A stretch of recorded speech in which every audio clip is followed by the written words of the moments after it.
Mga amigo, eto na.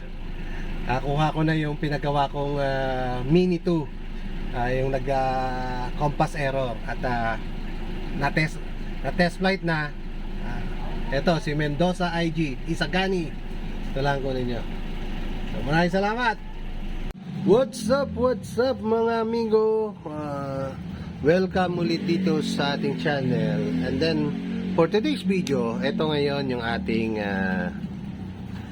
drone na si Tutubi, yung ating Mini 2. Noong nakaraan na nagkaroon siya ng problema, nag-crash siya. Talagang nadurog yung kanyang camera, talagang nagka-problema.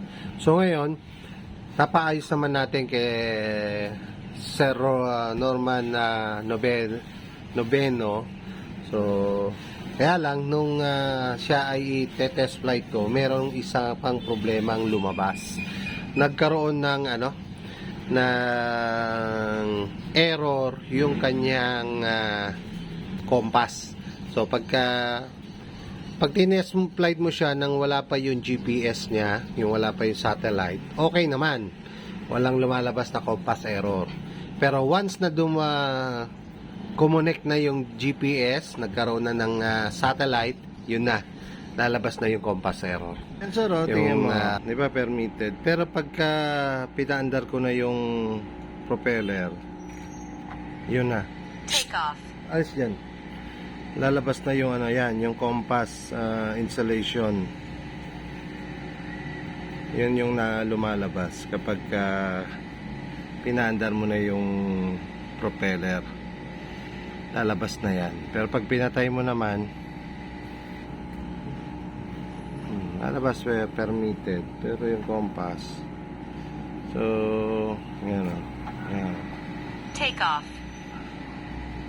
Yung parang hindi nagko-connect yung compass niya doon sa ating drone. So sa system niya. Kaya nangyayari, nagiging magalaw yung lipad ng ating drone. At kapag lumakas yung hangin, medyo dinadala siya ng hangin kung saan yung way. Kaya yun yung naging problema. At ito, pinagawa natin dito kay Sir Mendoza IG o Isagani, 3 days.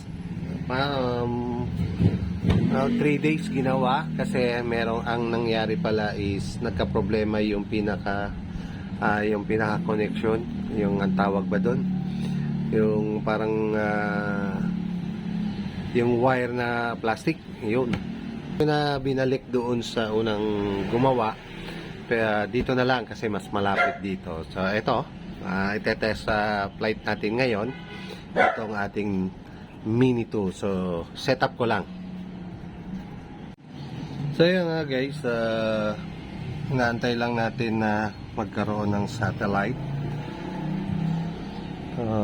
Wait ko lang na mag-connect. So connected na siya. Inaantay ko na lang yung pinaka GPS. So may 20 na pero hindi pa niya ina-allowed na lumipad. Ayan, naka-red pa rin yung kanyang GPS. So wait lang natin.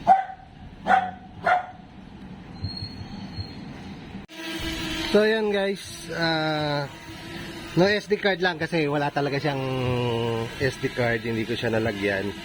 So yan, wala na. So maganda na, ayan o. Film lang siya, malakas ang hangin pero hindi siya gumagalaw. Unlike nung nakaraan, malikot. So ayan na, okay na. 16 yung GPS niya.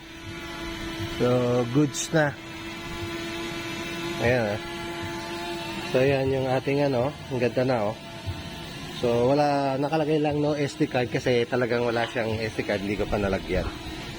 So goods na. Salamat kay Sir Mendoza IG. Okay na yung ating Mini 2. So magagamit na natin siya ulit ng maayos. So ayan siya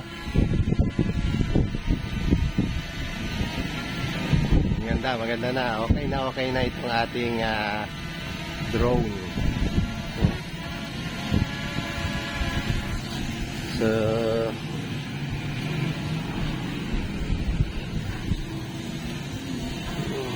Sa lahat, may re-recommend ko ngayon itong si Sir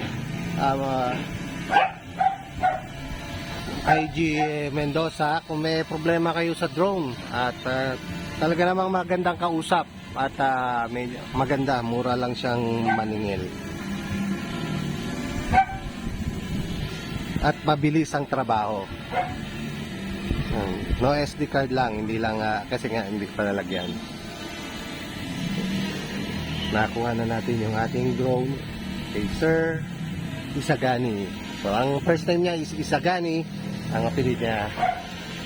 So ayan ha, medyo itaas natin. Ayan. Ayan nasa natin. All goods na yung ating drone. Ayan. All good siya. So yan na yung ating ulit. Ito na. Gawa na siya. Oh. Yan na.